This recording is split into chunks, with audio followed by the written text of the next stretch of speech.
আমাদের হাকিমুল উম্মত মুজাদ্দিদে মিল্লাত শাহ আশরাফ আলী থানভী রহমতুল্লাহ আলাইহির এক বিখ্যাত কথা, দিনের কাজ যারা করবে তাদের ক্ষেত্রে বলা হয়েছে তারা যেন আজমতে দিন ইজ্জতে নফস, অর্থাৎ দিনের মর্যাদাও রক্ষা করে এবং নিজের মর্যাদাও রক্ষা করে।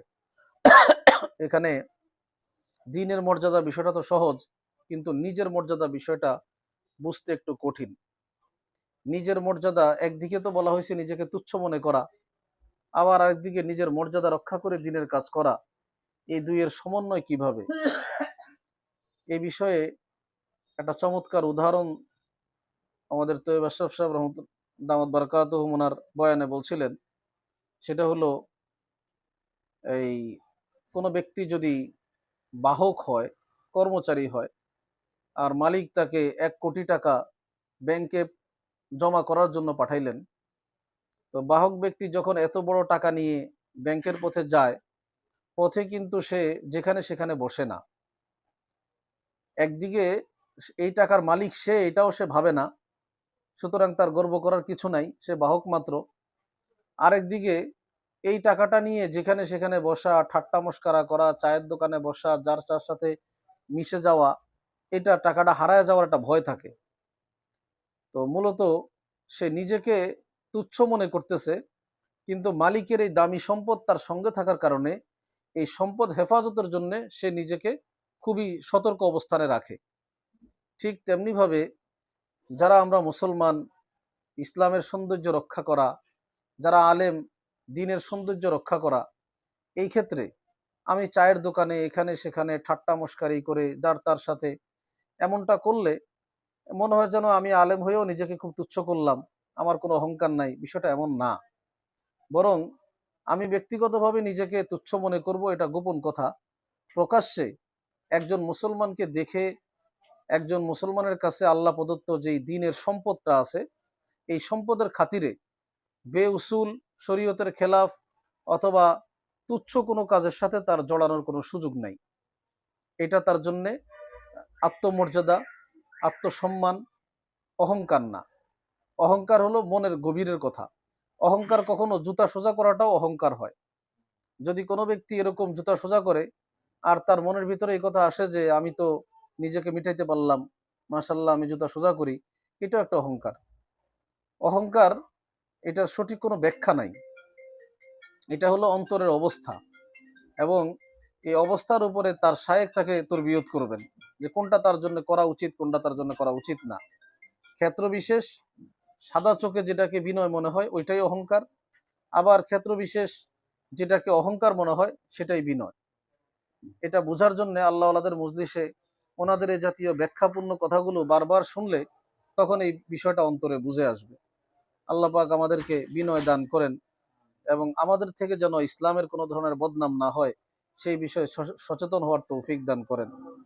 ইসলাম পুরোটাই সুন্দর। ইসলাম এমনটা সুন্দর যে যে কোনো কাফের ইসলামকে দেখলেই ইসলাম গ্রহণ করবে, যেমনটা আমাদের নবীজির বেলায় হয়েছিল, সাহাবীদের বেলায় হয়েছিল, কিন্তু আমাদের ক্ষেত্রে হচ্ছে না। এটার কারণ হলো ইসলামকে আমরা নামাজ, রোজা, হজ, যাকাত, দাড়ি, টুপি, পাঞ্জাবি এই কয়েকটা বিষয়ের সাথে জড়াইছি, সীমাবদ্ধ রাখছি। কিন্তু লেনদেন, আখলাক, চরিত্র, ভদ্রতা, স্বচ্ছতা, সতর্কতা, যে সকল বিষয়গুলো নিয়ে ইংরেজি শিক্ষিত লোকেরা কিংবা এই বদ্দিন মানুষরা, উন্নত বিশ্বের লোকেরা যে বিষয়গুলোকে গুরুত্ব দিয়ে থাকে, পরিষ্কার পরিচ্ছন্নতা, ভদ্রতা, এরকম সুন্দর বিষয়গুলো তারা তাদের সংগ্রহে রাখছে, আমরা সেগুলোকে বর্জন করছি। ইসলামের মানুষরা, ইসলামের পক্ষে যারা আমরা আজকে বেঁচে আছি, আমরা পরিষ্কার পরিচ্ছন্নতার ক্ষেত্রে অনেক বেশি উদাসীন, আমরা সুন্দর লেনদেনের ক্ষেত্রে উদাসীন, আমরা কারো থেকে উপকৃত হলে ধন্যবাদ দেওয়ার ক্ষেত্রে গাফেল, আমরা কারো থেকে ক্ষতিগ্রস্ত হলে তাকে ক্ষমা করার ব্যাপারে গাফেল। সার্বিক যত নামাজ, রোজা, ইবাদত ছাড়া এবং দাড়ি টুপি ছাড়া, নির্বাচিত ফরজ ইবাদত এবং দাড়ি টুপি বাদে আর প্রতিটা বিষয়ে যে ভদ্রতা আছে, ইসলামের যে বিধান আছে, যেটাকে মুআমালা, মুআশারাত বলে, সেই বিষয়ে আমরা অনেক বেশি পিছিয়ে।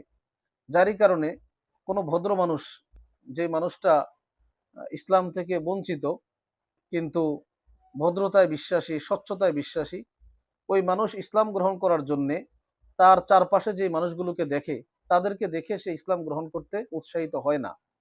সে মনে করে যে আমি যদি মুসলমান হই তাহলে এদের মতোই হবে। যেমন আমাদের সমাজে হিন্দুদের থেকে মুসলিম হয়, এই মুসলিম ভাইদের কাছ থেকে নতুন মুসলমান হওয়ার পরেই তারা মসজিদে মসজিদে ভিক্ষা করে। তো তার এই দৃশ্যটা দেখে যে সকল নতুন মুসলমান হওয়ার যদি কারো ভিতরে থাকে, সে তখন লজ্জিত হয় যে আমি মুসলমান হইলে মুসলমানরা আমাকে এভাবে অনুদান দিবে আর আমার জীবনটা এতটা তুচ্ছ হবে। এইরকম ভাবে প্রতিটা বিষয়ের মধ্যেই যদি ইসলামের যে সৌন্দর্যটা, পৃথিবীতে যত সুন্দর আছে সব সুন্দরই ইসলামের সুন্দর, বাকি যেটাকে মুসলমানরা বহন করছে সেটাকে ইসলামের সাথে গণনা করা হয়, আর যেটাকে মুসলমানরা ছেড়ে দিছে ওইটাকে বদ্দিনদের সাথে গণনা করা হয়। মূলত ইসলামের বাহিরে কোনো সুন্দর নাই, আর কোনো সুন্দরই ইসলামের বাহিরে না। আল্লাহ পাক রব্বুল আলামিন আমাদেরকে সব সুন্দরকে সংরক্ষণ করার এবং ইসলামের নির্দেশনা মোতাবেক জীবনযাপন করার তৌফিক দান করেন।